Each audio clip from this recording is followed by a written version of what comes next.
Hello hello. इस video में हम डिस्कस करेंगे इंडिया के इंफॉर्मेशन टेक्नोलॉजी इंडस्ट्री यानी आईटी इंडस्ट्री के बारे में। तो सबसे पहले जानते हैं ये आईटी कंपनीज काम क्या करती है। आईटी कंपनीज बेसिकली इंफॉर्मेशन को मैनेज करने का काम करते हैं टेक्नोलॉजी की मदद से। मैनेज करते हैं मतलब इंफॉर्मेशन को स्टोर करते हैं, किसी इंफॉर्मेशन को बड़े आसानी से आपके सामने रिप्रेजेंट करते हैं। बेसिकली हमारी ज़िंदगी को आसान बनाने का काम करते हैं। आईटी कंपनी सिर्फ सॉफ्टवेयर ही नहीं बल्कि हार्डवेयर भी बनाने का काम करती है, नेटवर्क बिल्ड करती है और इन सारी चीज़ों के लिए सुटेबल इंफ्रास्ट्रक्चर बिल्ड करने का काम करते हैं। आज के ज़माने में हम आईटी प्रोडक्ट से घिरे हुए हैं, जैसे कि हमारा मोबाइल फ़ोन, हमारे घर में रखे हुए सारे इलेक्ट्रॉनिक्स की चीज़ें, इंटरनेट, हमको जिन कंपनीज के इरिटेटिंग कॉल्स आते हैं वो अमेजॉन, फ्लिपकार्ट जैसी ई कॉमर्स कंपनीज, हमारे फ़ोन में रखा हुआ सिम कार्ड, हम जो सोशल मीडिया एप्लीकेशंस को इस्तेमाल करते हैं वो एप्लीकेशंस बनाने वाली कंपनीज, हॉस्पिटल में रखा हुआ एक्सरे मशीन, ऐसी सारी चीज़ें कहीं ना कहीं आईटी इंडस्ट्री से रिलेटेड है। इस वीडियो में हम इसी आईटी इंडस्ट्री की बात करते हैं और हमारा फोकस होगा हमारे देश इंडिया पर। So let's get started. India में सबसे पहली आईटी कंपनी बनी थी 1967 में, जो कि टाटा ग्रुप ने बनाई थी, जिसका नाम है टीसीएस यानी टाटा कंसल्टेंसी सर्विसेज। 1998 में आईटी सेक्टर का हमारे देश के जीडीपी में कंट्रीब्यूशन था 1.2% और 2017 में ये कंट्रीब्यूशन बढ़कर हो गया 7.7%। 2019 के हिसाब से इंडिया का आईटी सेक्टर 13% से ग्रो कर रहा था और आईटी सेक्टर ने टोटल 180 बिलियन डॉलर्स का रेवेन्यू भी जनरेट किया, जिसमें एक्सपोर्ट्स थे 99 बिलियन डॉलर्स के और डोमेस्टिक यानी इंडिया में रेवेन्यू जनरेट किया 48 बिलियन डॉलर्स का। अब ये तो ही ब्राइट साइड, आओ हम जरा इसकी डार्क साइड को भी डिस्कस करते हैं। सबसे पहले तो हम डिस्कस करते हैं डेटा को। देखा जाए तो डेटा बहुत यूजफुल चीज़ है परफेक्ट और टारगेटेड मार्केटिंग के लिए।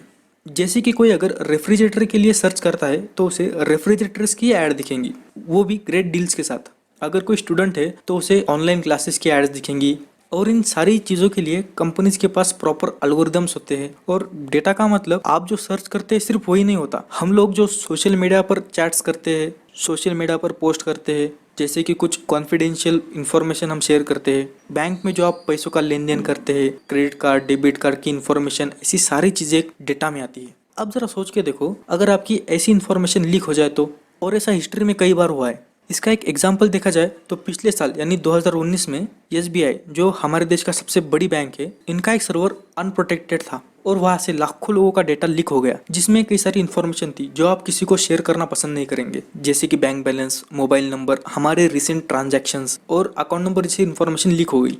ग्रुप आईबी, ये एक Singapore based cyber security company है। उनके हिसाब से जो डेटा एसबीआई के द्वारा लीक हुआ है वो डेटा 130 मिलियन डॉलर्स में बेचा गया है। और इस कंपनी ने ये भी कहा है कि ऐसी लीक्स होना इंडिया में एक आम बात है। हाँ, पर इस क्लेम को एसबीआई ने रिजेक्ट कर दिया। अब आप समझ सकते हैं कि ये कितनी गंभीर समस्या है। इतना कुछ हो गया तो हमारे यहाँ से कुछ एक्शंस नहीं लिए गए गवर्नमेंट्स के द्वारा। पेटीएम जैसे कंपनी से गवर्नमेंट खुद ही लोगों का डेटा मांगती है, ऐसा पेटीएम के वाइस प्रेसिडेंट ने कहा है, जिसे कोबरा पोस्ट ने एक्सपोज किया था। इसके लिए आप ये कोबरा पोस्ट का वीडियो भी देख सकते हैं, जो कि यूट्यूब पर अवेलेबल है। इसी से आप समझ सकते हैं कि साइबर सिक्योरिटी ये कितना बड़ा सवाल है इंडिया के सामने। हमारे अगले पॉइंट पे आने से पहले मैं एक चीज डिस्कस करना चाहूंगा। क्या होता है ना, किसी भी देश की आईटी इंडस्ट्री में दो तरह की कंपनीज होती है, एक होती है प्रोडक्ट बेस्ड कंपनी और दूसरी होती है सर्विस बेस्ड कंपनीज। अगर मैं आपको बड़े आसान शब्दों में समझाऊं तो प्रोडक्ट बेस्ड कंपनीज वो होती है जिनका इनकम सोर्स होता है कंज्यूमर्स यानी हम लोग, आम इंसान, और सर्विस बेस्ड कंपनीज वो होती है जिनका इनकम सोर्स होता है उनके क्लाइंट्स या फिर कस्टमर्स कह लो। प्रोडक्ट बेस्ड कंपनीज के कुछ एग्जांपल्स देखे जाए तो Google, Facebook, Microsoft, adobe, Paytm. Product based companies का जरूरी नहीं है कि हर बार उनका कोई प्रोडक्ट ही हो, जैसे कि अमेजॉन, फ्लिपकार्ट, जोमेटो, स्विगी, ओला, उबर।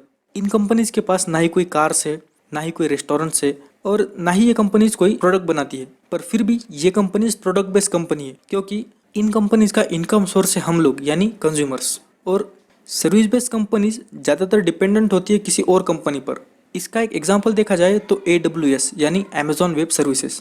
ये कंपनी बेसिकली सर्वर के सर्विसेज प्रोवाइड करती है।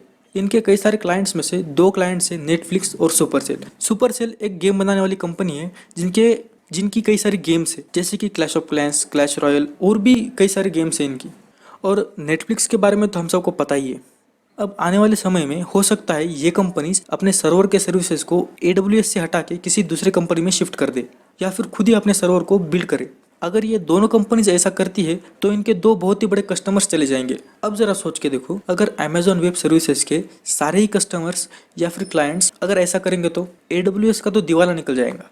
और यही प्रॉब्लम है सर्विस बेस्ड कंपनीज में।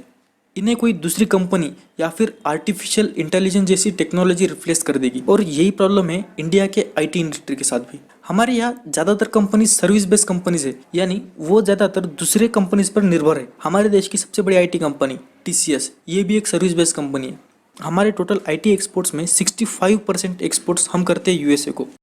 हम हाइपोथेटिकली सोचे तो मान लो आने वाले समय में इंडिया और US के रिलेशंस खराब होते हैं और USA ओवरऑल ट्रेड ही बंद कर दी इंडिया के साथ, तो हमारे यहाँ कितने लोगों की जॉब्स जाएंगी, कितनी सारी कंपनीज बैंकरप्ट हो जाएगी। मान लो ऐसा भी नहीं हुआ तो आने वाले समय में आर्टिफिशियल इंटेलिजेंस जैसी टेक्नोलॉजी या फिर कोई दूसरी कंपनी इन इंडियन कंपनीज को रिप्लेस कर देगी। अब इस पर सॉल्यूशंस क्या है? हमारे यहाँ के एंटरप्रेन्योर्स को प्रोडक्ट बेस्ड कंपनीज की तरफ शिफ्ट करना होगा। हमें कमेंट में बताइए कि गवर्नमेंट क्या कर सकती है हमारे यहाँ के एंटरप्रेन्योर्स को प्रोडक्ट बेस्ड कंपनी बनाने को इंस्पायर करने के लिए। बस इतना ही ज्ञान काफी है इस वीडियो के लिए। अगर ये वीडियो आपको अच्छी लगी है तो लाइक कर देना, ऐसी ही वीडियोस के लिए सब्सक्राइब भी कर देना और अपने दोस्तों और फैमिलीज के साथ शेयर भी कर देना। मिलते हैं अगली वीडियो में। Bye bye.